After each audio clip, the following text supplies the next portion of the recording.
I refuse. You're just being stubborn. What I'm being is sensible. All right, I'll do it. Ginger, you are hardly dressed for spelunking. Professor, what you said. A spelunker is a person whose hobby is speleology. In other words, poking around in caves. Oh. However, if it'll make you happy, I'll crawl in there and take a look around. Well, are you going to do it with a positive attitude? What possible difference could my attitude make? Well, all the difference in the world. Attitude is one of the key words in method acting. Ginger, all I'm doing is looking for $11 worth of quartz. Well, to get into the mood, you've got to think mole. I've got to think what? Mole, like this. Now you try it. All right. Definitely not mole. Looks more like a gopher to me. Gopher? It's your eyes. My eyes? Yeah, they're not sad enough. Moles have sad eyes. Oh.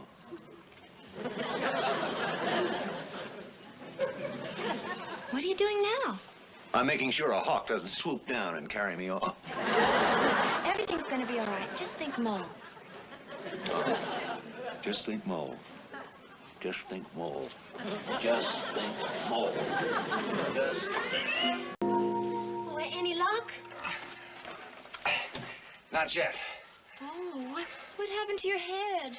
Well, I bumped it on the wall. This cave is dark in there. Oh. Well, forget about thinking mole. Think bat. Think bat. Think bat. Think bat. Think bat.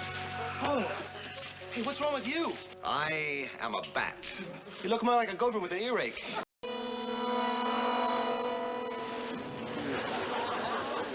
Those rocks are hard as a rock. Skipper! Jesus, don't ever scare a guy like that. I could have killed myself. I'm sorry. Well, it's all right, because really that's what I had in mind anyway. But you mustn't. We need you. Ginger, nobody needs me. Well, I do. Oh, come on, you've got Gilligan, you've got Mr. Howell, you've got the professor. Gilligan is just a boy. Mr. Howell is a married man. And the professor is just interested in my mind. Oh, I wish some other couple could know the joys of wedded bliss. Oh, no, not again. Hi, Mr. Howell. Hi. Lovely day, isn't it? Ah, thank heaven.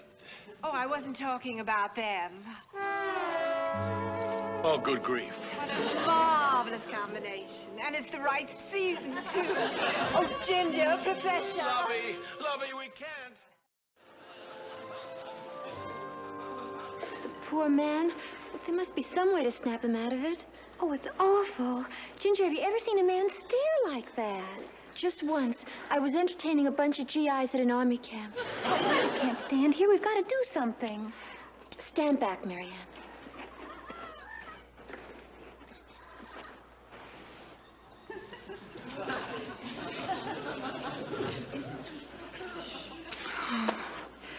If that doesn't bring him back, nothing will. And I still say that Gilligan can read minds. Medical science says he can't. Well, medical science is wrong. Medical science is Hey, never Gilligan wrong. read minds just like me. That's right, I can read minds just like Gilligan, even if he doesn't think so. And what does medical science think about that?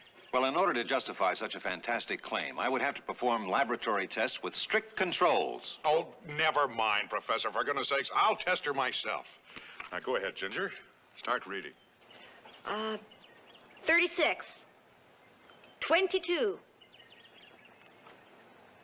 36. Oh, well, Ginger, I was trying to figure out the longitude and the latitude of this island. Oh, no, you weren't, Skipper. You were thinking about... Never mind, Gilligan. All right, now, Professor, you go ahead. You test her. All right, Ginger. Read my mind. 36, 22, 36. Well, that's just the atomic weight of sodium hydrochloride. Oh, no, Professor. You were thinking about Ginger... Never mind, Gilligan. How's it going, Professor? Well, I'll have to wait till it cools before I try it. Gee, I think it's amazing how you do all those experiments with such shaky hands. But I weren't shaky until a second ago. Oh, maybe it's the heat or something. Yeah.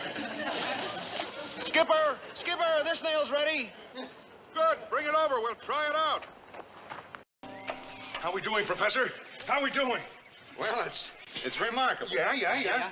Well, considering the fact that this plane must have landed here 25 or 30 years ago, it's remarkable. Well, but can we get it off the ground? Well, I don't know. I'm not sure. Oh, it's too bad I couldn't find a brand new plane that could fly. With a great big powerful jet engine. Yeah, with a great big powerful jet pilot. You know something? I believe this engine could be repaired if I could fix the fuel line. Then we're saved. We can fly it out of here. Now, there's only one problem, Gilligan. None of us knows how to fly. Oh, we can learn because the skipper was on an aircraft carrier. Oh, a lot of good that'll do us, Gilligan. I was a cook. My roommate was a stewardess. I knew a crop duster once in Kansas. You see, with all that experience, we can do it. Gilligan, we haven't got enough experience to fly a kite. I'm afraid the skipper's right. We could never do it. We'd be better off salvaging the parts of the plane. Oh, well, it was a peachy idea while it lasted. See ya.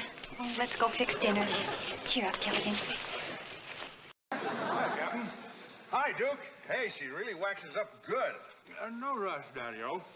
I might be in shape for a little exercise in a week or two. In a week or two? Oh, but there's a big wave tomorrow at 7, the tsunami. Everybody on this island got ear trouble? Man, I'm in no shape for a tsunami. Well, that's odd. Just a few minutes ago, I thought I heard Ginger say you were leaving. That Ginger's an odd one.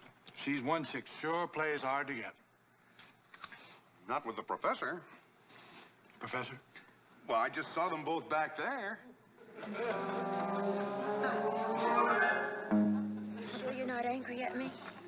Don't give it a second thought, dear. But it was so stupid of me to pay so much attention to Duke. I mean, all he does is talk about his muscles. You've got brains. How perfectly wonderful you are. An extremely high IQ. Say it for me once again. An extremely high IQ. No, I meant the name of the star. Oh, Alpha Centauri. That's so romantic.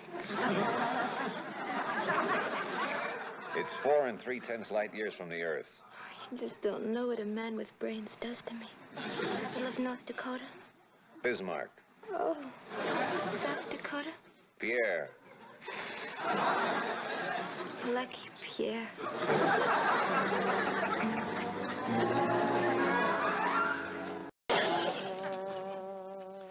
Good evening, Marianne. You look very healthy tonight. Oh, brother. Oh, that wasn't much like Cary Grant, was it? Wasn't even very much like General Grant. I'll never be able to learn this. Let me show you, Professor. Now, pretend that I'm Cary Grant. You? Yeah, pretend that I'm tall, charming, loaded with masculinity. Well, I shall find it very easy to pretend you're tall and charming, but you've got the wrong kind of load.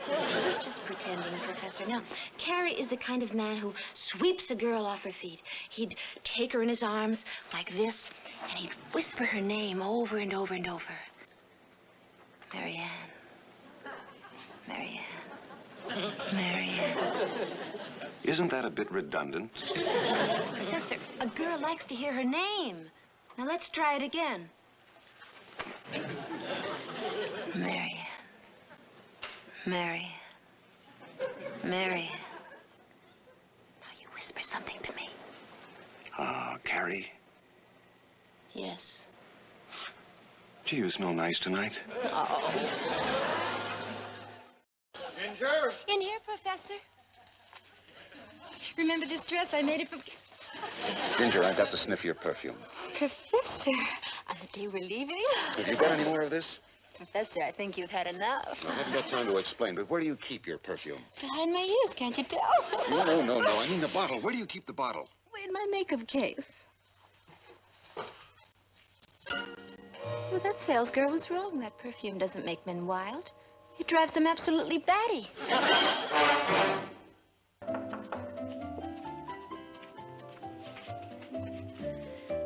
Come in. Oh, it's you. That, Ginger, is exactly the type of reaction I seem to be getting from women. Well, I thought that you and Mrs. Tiffany-Smith were engaged to be married. Well, the more time I spend with her, the farther away from me she seems to be drifting. What have you been doing? Showing her the island, pointing out the various jungle growths, discussing microbiology. Why, do you know that I was fortunate enough to come across a Giganteus roseneus and she wasn't the least bit impressed? Professor, when you were in your teens, didn't you ever go to a drive-in movie? Once. But the curvature of the screen and the fidelity of the sound made it impossible to enjoy the picture. Let me start again. In your hometown, didn't you ever meet a girl whose house had a porch swing? As a matter of fact, I did. Oh, but she was quite impossible. I tried to start intelligent conversations, but all she was interested in was hugging and kissing and hugging. Professor, don't knock it till you try. Well, if that's the way to win Erika, then I'm afraid I haven't got a chance. I don't even know the first thing about it. Professor, school is now open. School? You've come to the right teacher. Want a lesson? Well, perhaps that would be advisable. Up. Put your arms around me. What's it going to be, 2 out of 3 falls? I'm afraid I don't understand. Well, put your both arms around me. Oh. Well, you can hold me a little tighter. I won't break. Well, I don't want to crush your dress. Try. Now kiss me. On the lips, Professor. On both of them at once? The only way to fly.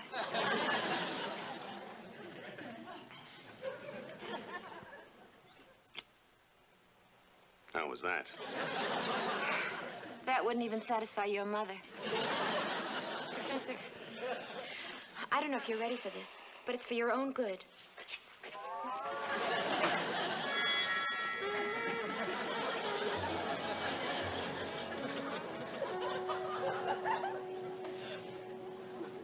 That, Professor, is what Mrs. Tiffany-Smith wants. What do you think? Interesting, Ginger. But how am I going to get her to get me into this position? Now remember, Gilligan, while the professor's emoting on the silver screen, you are the cameraman, huh? Right. Anytime you're ready, CB. Eyes and ears of the world, you understand? Now, in this scene, Ginger, the professor has told you about his plan to make the movie so we can all be rescued from the island, and you show gratitude. You understand, girl? Yes, sir. Don't forget to photograph me from the left, Gilligan. Right. I mean left. That's right. Left, right? And Gilligan, will you stop the marching? All right, will you please make your entrance from the hibiscus bush? And, Professor, I mean, anytime you're ready, rock baby. Rock, baby? Showbiz talk. Understand, pussycat? Ready up there? Quiet! Quiet up there, you bird! Light, action, camera, action! Oh, there you are, Professor. Stop! Son, you're so stupid. Can't you just stand up? You do it every day of your life. But, Mr. Howell, the chair... Well, you're not playing a scene with the chair. You're playing a scene with Ginger. Do you understand? Yes. I know you do. All right, back in the bushes, my dear, and remember the signal. Okay? And then action. From the top, as we say. All right. Camera. Action. Oh, there you are, Professor. Ginger. Oh, Professor, you're a genius. I do have a rather high IQ. Well, this whole rescue plan was your idea. Necessity is the mother of invention. Oh, there must be some way I can thank you. No thanks are necessary. But there must be some way I can thank you. Well, if you insist, the customary way will do.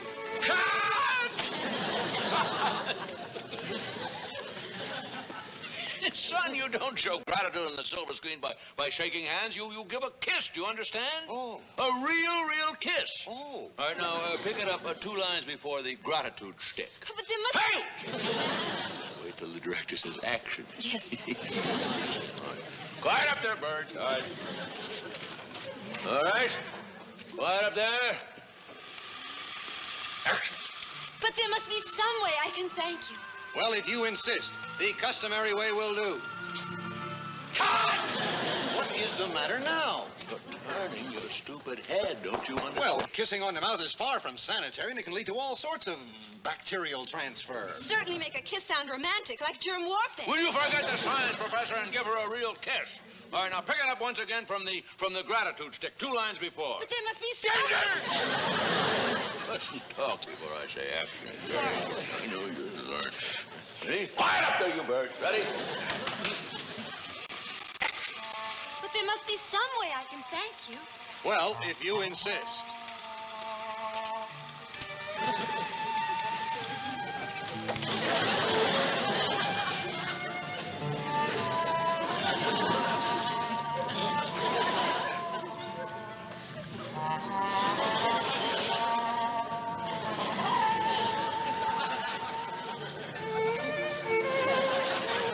sure is some kiss.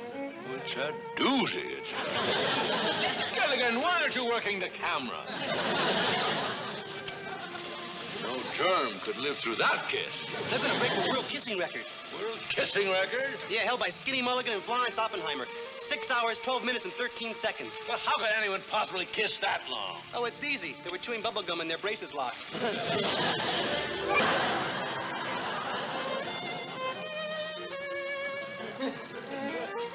Why am I moving so slow? A technical problem.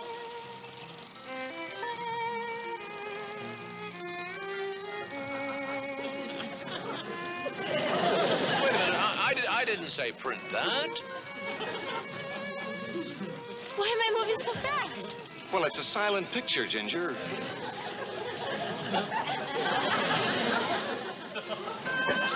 You should see this lobby. It's for adults. I don't think so. Never get legion. How'd you learn to hold your breath that long? I used to be a scuba diver. It wasn't siphoning gasoline during the war.